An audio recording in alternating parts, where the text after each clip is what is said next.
Welcome to science की तालीम with Sohail sir. यहाँ हम साइंस को बनाते हैं सिंपल, इंटरेस्टिंग और रियल लाइफ से connected. My name is Sheikh Sohail. I have qualified CTET 3 times. Welcome to Science की तालीम. Let's learn and qualified CTET together. आज हम इस वीडियो में यही बात को डिस्कस करेंगे कि किस तरीके से मैं CTET 3 times जो है तो क्वालिफाइड हुआ हूँ, क्योंकि मैंने ना ही ज्यादा NCERT के बुक्स को पढ़ा, ना ही मैंने जो है तो बहुत ज्यादा इसको वक्त दिया, बल्कि 15 से 17 दिन में मैंने इस एग्जाम को क्वालिफाइड किया हूँ। तो इस एग्जाम को क्वालिफाइड करने के लिए आपको इसकी कुछ ट्रिक्स का इस्तेमाल करना होता है, जो कि मैंने इसमें किया। कैसे आपको पढ़ना है, कैसा टाइम टेबल बनाना है, सब चीजें मैंने किया। और सबसे खास बात, मैंने इसके अंदर किस तरीके से जो है तो मैंने CTET के अंदर मार्क्स लिया हूँ, वो मार्कशीट भी जो है तो मैंने इसके अंदर जो है तो आपको उसके एनालिसिस कराया हूँ, जिसकी वजह से आपको समझ में आ जाएगा किस तरीके से मैंने सिटी एग्जाम को एकदम इजीली क्वालिफाइड किया हूँ। तो चलिए फिर शुरू करते हैं आज की हमारी इस वीडियो को। सबसे पहले हम समझेंगे कि पेपर पैटर्न किस तरीके से होता है। तो CDP के अंदर हमें जो है तो 5 सब्जेक्ट होते हैं: child development and pedagogy, language first, language second, environmental science और मैथमेटिक्स। और पेपर 2 के लिए बस यहाँ पे जो है तो आपको साइंस आ जाता, जो कि यहाँ पे अभी आपको EVS दिया हुआ है, बाकी पूरा पैटर्न सेम होता है। तो यहाँ मैं आपको कुछ चीजें समझाना चाहता हूँ, जो चीज ये समझ में आ गई अगर आपको, तो आपका पेपर एकदम इजीली क्वालिफाइड हो जाएगा। Child development and pedagogy 30 mark की पूछता है। इसी तरीके से हर पेपर के अंदर आपको 30 मार्क की पेडागोजी और 30 मार्क का कंटेंट। ओके, समझ में आ रहा है आप लोगों के? तो आप देखेंगे कि इसके अंदर टोटल पेडागोजी कितने मार्क की हो रही थी। ये जो हो गया आपकी 30 मार्क्स और हर पेपर के 15-15 मार्क।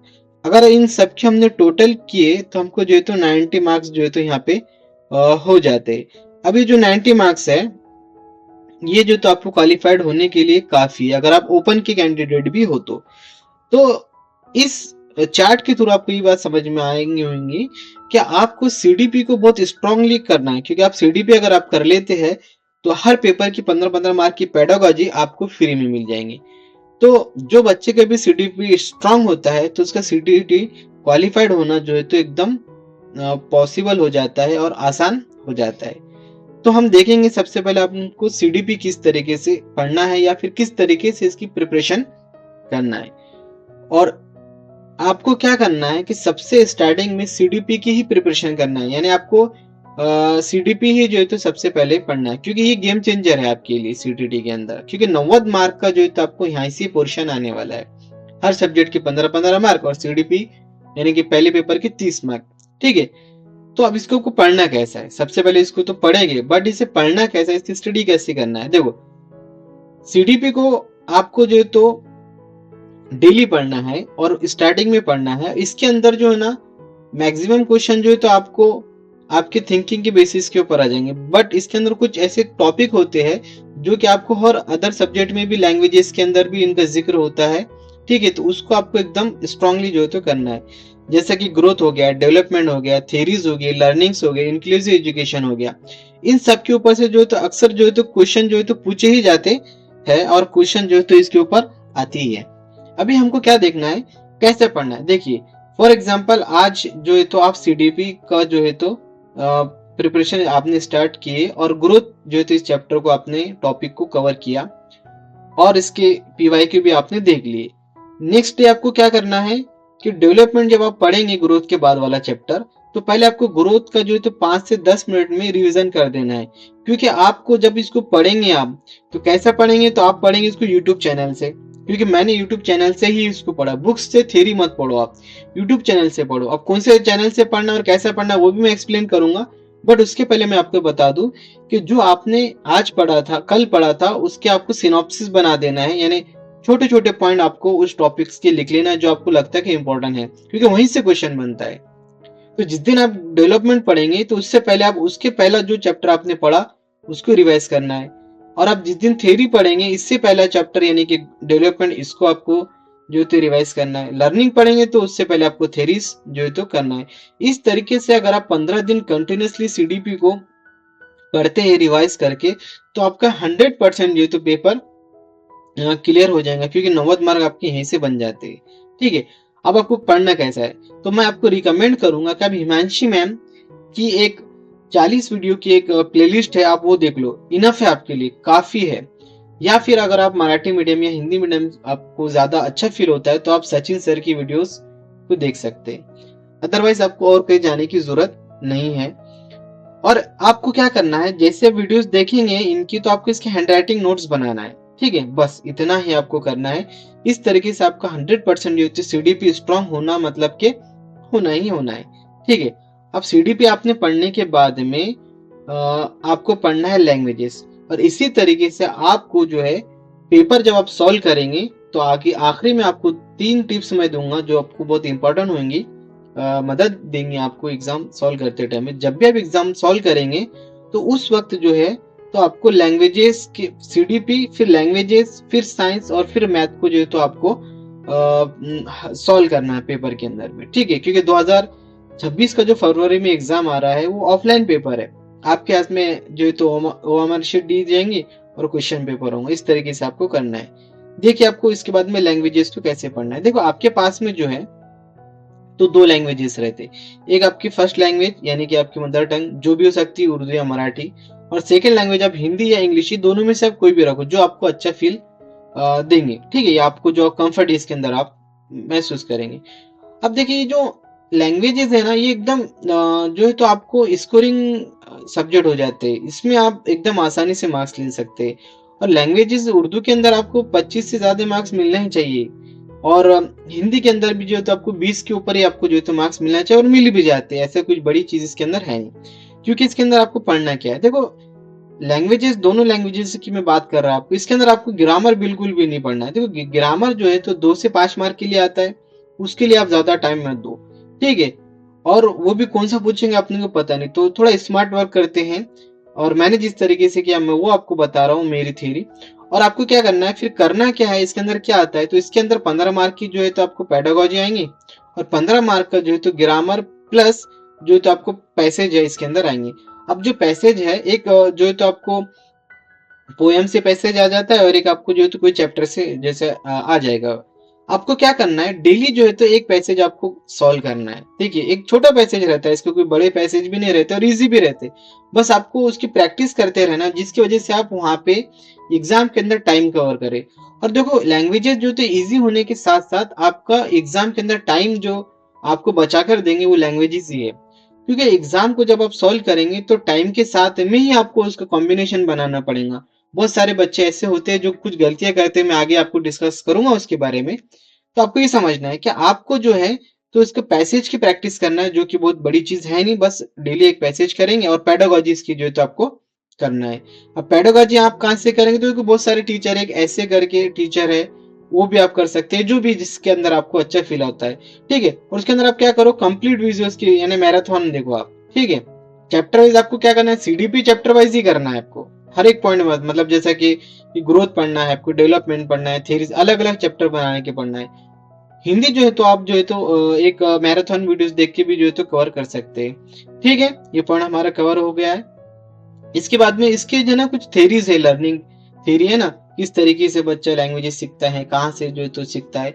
तो आपको क्या करना है, उस जैसा बच्चा जो है तो जब छोटा होता है तो सबसे पहले वो किस तरीके से अपने एक्सप्रेशन को जाहिर करता है, मुस्कुराता है, क्या करता है, कब से करता है, कौन से स्टेजेस इसके अंदर होते हैं, कौन सी एजेस के बच्चा किस तरीके से अपने आप को फीलिंग करता है। तो आपको आपके घर में से कोई बच्चे की एग्जांपल लेना है आपके फैमिली में से, कि भाई 3 साल का बच्चा इस तरीके से करता है, 2 साल का इस तरीके से करता है, 1 साल का बच्चा इस तरीके से जो तो उसकी चीजें इसके अंदर होती है। और आपको लैंग्वेज के अंदर 20, 22, 25 मार्क्स जो तो मिल ही जाते हैं और मिलना भी चाहिए। ठीक है, इस तरीके से लैंग्वेज हमारा एकदम इम्पोर्टेंट हिस्सा है इस पेपर का। इसके बाद में जो तीसरी चीज आती है वो साइंस। देखो, अब यहाँ पे कुछ बच्चे अगर आर्ट्स के होंगे और अगर पेपर फर्स्ट देंगे तो ईवीएस दोनों के लिए रहेगा। ठीक है, आर्ट्स वाले के लिए उनका एसएसटी आ जाता है। ठीक है, तो मैं आर्ट्स वाले की यहाँ पे बात नहीं करूंगा क्योंकि मैं साइंस से हूँ। ठीक है, जैसा कि मेरे लास्ट में अंदर जो मेरे क्वेश्चन पेपर अपन मेरी जो मार्कशीट देखिए उसकी भी जो है अपन एनालिसिस करने वाले हैं, उसके अंदर आपको समझ में आ जाएंगे कि मैं आपको किस तरीके से चीज बता रहा हूँ। देखिए, ईवीएस अगर आपको पढ़ना है तो ईवीएस के जो है फिजिक्स वाला पोर्शन है, जो इसके अंदर जो फिजिक्स आएगा तो वो मैं कवर कर रहा हूँ। ठीक है, डिस्क्रिप्शन में इसकी लिंक भी मैं जो है तो आप लोगों को दे दूंगा। ठीक है, तो इसके अंदर के जैसा मैग्नेट ये चैप्टर मैंने करा चुका हूँ पूरा, और इसके ऊपर कितने क्वेश्चन पेपर फर्स्ट में और सेकंड में आ सकते हैं मैंने क्वेश्चन भी लिया हूँ उसकी। इस तरीके से जो है हीट और टेम्परेचर वो सब जो है तो मैं इसके अंदर करा रहा हूँ आप लोगों के लिए। और मैं आपको रिकमेंड करूंगा कि जैसा जो बच्चे अभी जो मैं पढ़ा रहा हूँ उर्दू मीडियम की, खास तौर से उर्दू मीडियम के बच्चों के लिए मैं ये मेहनत कर रहा हूँ।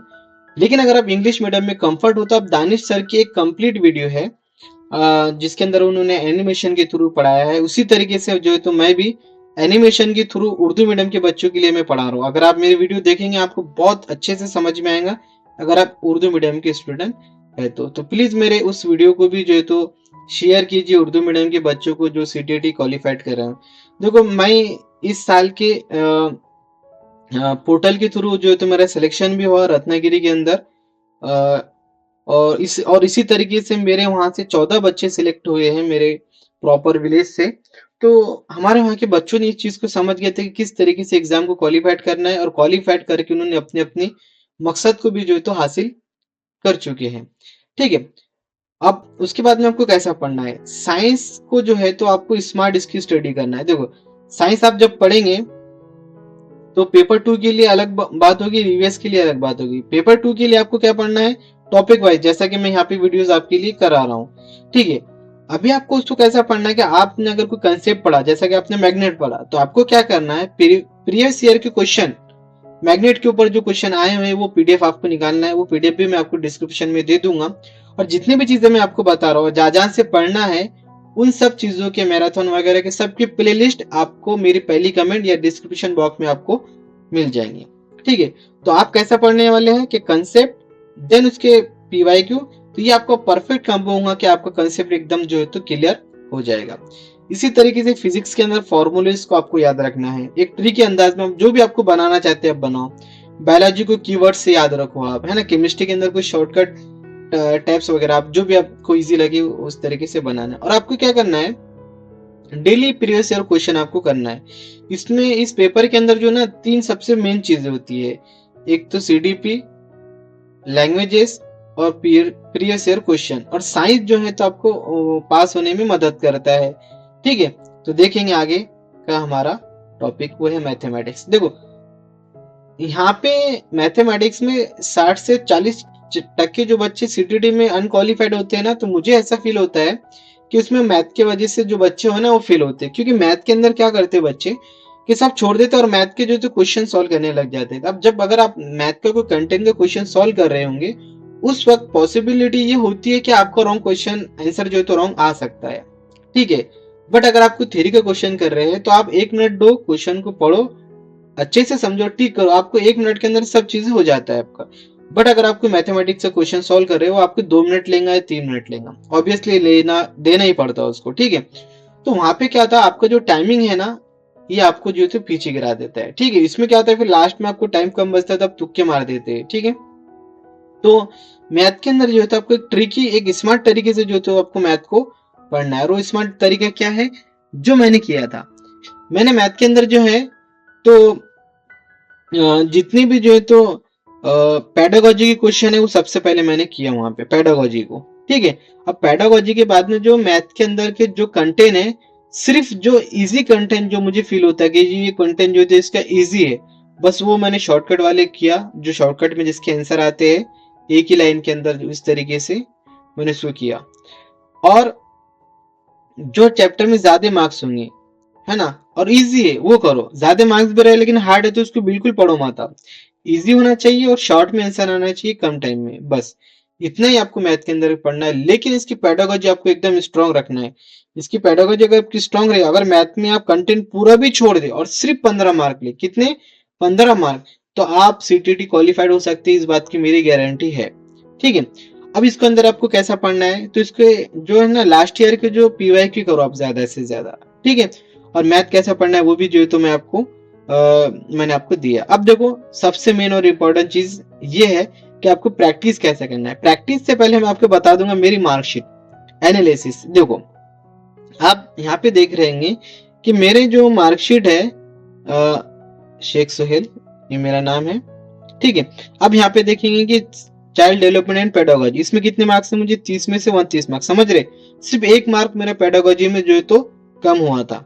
ठीक है, और उसके बाद में मैथमेटिक्स के अंदर देखेंगे आप 60 में से 27, यानी ठीक है, समझ रहे आप, इस तरीके से एनवायरमेंटल स्टडीज के अंदर दोनों मिला के जो है तो मुझे 27 मार्क मिले, और लैंग्वेज फर्स्ट के अंदर 22 मार्क, और लैंग्वेज 2 के अंदर 18 मार्क, और टोटल जो है तो 96 मार्क हो गए मेरे। ठीक है, और ये 96 मार्क्स पे जो है तो मैं एग्जाम जो है तो मेरा क्वालिफाइड हो गया। अभी मैं पेपर 2 बता रहा हूँ। पेपर 1 में मुझे अक्सर पेपर 2 से ज्यादा मार्क्स मिलते हैं, क्योंकि वो थोड़ा इजी भी हो जाता है पेपर 1, पेपर 2 थोड़ा टफ होता है एज कम्पेयर टू पेपर 1। लेकिन आपने देखेंगे ना किसी ज्यादा हेडेक के, ना किसी, एकदम आसान तरीके से जो है तो मैंने पेपर निकाला। आप भी अगर इस तरीके से आपको पेपर निकालना है तो आप निकाल सकते एकदम आसानी से। और ये एक बार का नहीं, मेरा 3 बार कंटिन्यूसली जो है तो मैं पेपर क्वालिफाइड हूँ। देखो मैंने क्या किया था, देखो आपको डेली स्टडी साइकिल बनाना है। आपको जब, अगर आप पढ़ रहे हैं ना, तो आपको क्या करना पड़ेगा, डेली जो है तो आपको स्टडी साइकिल बनाना है इसका, कि आपको किस तरीके से जो है तो पढ़ना है, कौन से चैप्टर आपको पढ़ना है, यानी सीडीपी आप कब पढ़ेंगे, है ना, साइंस कब पढ़ेंगे, मैथ कब पढ़ेंगे, तो आपको जो फील अच्छा लगता है उसमें आपको करना है। लेकिन देखो मैं सीडीपी अक्सर मॉर्निंग में पढ़ता था, साइंस और मैथ जो है तो मैं आफ्टरनून में, मॉर्निंग में ही कर लेता था सीडीपी के साथ में। लैंग्वेज जो है तो मैं आफ्टरनून में करता था, और रात में जो है तो मैं पीवाईक्यू करता था, ओनली पीवाईक्यू करता था। आपको क्या करना है, एक बार पूरा सिलेबस कंप्लीट करना है, बाद में जो है तो उसका सिर्फ पीवाईक्यू करना है, प्रीवियस ईयर क्वेश्चन करना है, बाद में आपको कंटेंट नहीं पढ़ते बैठना, बस उसके क्वेश्चन सॉल्व करना है, उससे भी जो है आपका कंसेप्ट क्लियर हो जाता है। तो आपको स्टडी साइकिल बनाना है, पीवाईक्यू करना है, टाइम जो आपके हिसाब से सुटेबल रहेंगे आपको उस तरीके से आप करो। ठीक है, और इसके खास चीज इसमें ये रहेंगे, जो मैंने आपको 3 टिप्स बोला था उसमें से 2 हो गए, एक लास्ट टिप बची आपकी, वो ये है डू और डू नॉट। डू और डू नॉट मतलब कि क्या, कि आपको जब सीटीटी एग्जाम आप दे रहे, तो मुझे ऐसा लगता है कि 30% जो है तो मार्क्स आपके एकदम आपके गेस के ऊपर से निकलते हैं, यानी आपकी थिंकिंग के ऊपर से जो है तो मार्क्स मिल जाते।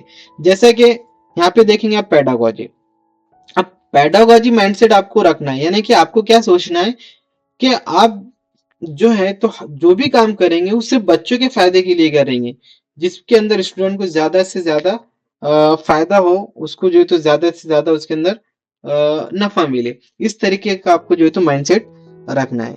उसके बाद में आपको क्या करना है, जो तो इसके अंदर है ना, आपको चाइल्ड सेंटर हो जाए ना, मतलब हर चीज बच्चे के हिसाब से सोचना है आपको। अगर बच्चा होता तो उसके लिए क्या अच्छा होता, ठीक है, तो आपको चाइल्ड सेंटर रह के जो आंसर मिलेगा उस पर आपको ज्यादा मतलब ज्यादा सही आंसर हो सकता है। एक्टिविटी बेस, यानी बच्चों के एक्टिविटी के अंदर इन्वॉल्व करना है। इंक्लूसिव अप्रोच रखना है। इंक्लूसिव अप्रोच मतलब कि जैसा कि सबको मिलाकर, सबको साथ में लेके पढ़ना, किसी के साथ में भेदभाव नहीं करना, अमीर गरीब, अच्छा बच्चा बुरा बच्चा, ऐसी ही चीजें टीचिंग के अंदर नहीं आना चाहिए। और आपको हर क्वेश्चन को टीचर थिंकिंग से करना है, मतलब कि अगर आप दुनिया के सबसे अच्छे टीचर होते हैं और आप, कोई बच्चा कोई गलती कर रहा है या कोई कंसेप्ट को समझने में गलत कर रहा है या टाइम लगा रहा है, तो आप उसको किस तरीके से हैंडल करेंगे। ठीक है, यही जो है तो सीटीटी आपको चेक करता है, यही आपके अंदर से सीटीटी जो है तो निकालता है। अब इसके बाद में हमको देखना है डू और डू नॉट मतलब कि क्या। जैसा कि आपके पास कोई क्वेश्चन है और उसका आंसर आपको बिल्कुल भी नहीं आ रहा, ना कंसेप्ट ध्यान में आ रहा, ना आपने उसको पढ़े थे, तो क्या हो सकता है कि ये आंसर आप सही निकाल सकते, तो बिल्कुल आपको एलिमिनेट के तरीके से जो तो आप सही आंसर इसके अंदर निकाल सकते हैं। जैसे मिसाल के तौर पे आपके ऑप्शन में अगर आपको ऐसा फील, ये क्वेश्चन या इस तरीके से कुछ ऐसे जो है तो वर्ड्स आ रहे होंगे, जैसे कि एनालिसिस करना, प्रैक्टिस करना, रिवाइज करना। एनालिसिस अगर बच्चा करता है तो खुद ब खुद उसका कंसेप्ट जो है तो क्लियर करते हुए चलता है, तो यानी एक पॉजिटिव थिंकिंग होगी बच्चों के लिए। इसी तरह से प्रैक्टिस करना, ये भी बच्चे के लिए एक पॉजिटिव थिंग्स है। रिवाइज करना, तो अगर आपको ऐसा आंसर उसके अंदर मिलता है तो आप इसकी तरफ जा सकते हैं। और अगर कुछ इस तरीके से निगेटिव वर्ड्स आपको मिले कि मेमोराइजिंग, यानी रट्टा मारना, गेसिंग करना, ओवर थिंकिंग, ये चीजें बच्चों के लिए नुकसानदायक है, तो अगर ऐसे पॉइंट अगर आपको आ रहे हैं तो ये आपका आंसर नहीं हो सकता है। आपका आंसर आपको कहां से मिलेगा, इस तरीके से पॉजिटिव वर्ड से जो है तो आपको आंसर मिलेगा। और इस तरीके से डू और डू नॉट की वीडियो कंप्लीट, जो पॉजिटिव वर्ड्स है और निगेटिव वर्ड्स है उसकी भी वीडियो मैं आपको लेकर आऊंगा जल्दी। तो इस तरीके से आप जो है तो सीटीईटी को क्वालिफाइड कर सकते हैं बहुत आसान तरीके से 15 से 17 दिन में। जिस तरीके से मैंने जो है तो ये निकाला था, तो आप भी इसको इस तरीके से क्वालिफाइड कर सकते हैं। इस वीडियो अगर आपको पसंद आई होंगी ये वीडियो, तो ज्यादा से ज्यादा इस वीडियो को शेयर करो अपने उन दोस्तों के साथ जो अभी सीटीईटी क्वालिफाइड कर रहे हैं, और मेरे चैनल को सब्सक्राइब कीजिए ताकि मैं इस तरीके से वीडियो लेकर आते रहूं। और मेरे साइंस के जो टॉपिक वाइज जो मैं वीडियोस बना रहा हूं उसको जरूर देखिए, शेयर करें उन बच्चों के साथ जो इस साल सीटीईटी दे रहे हैं। ठीक है, thanks for watching, don't forget to like share and subscribe for more CTET learning videos. मिलते हैं अगली वीडियो में। अल्लाह हाफिज।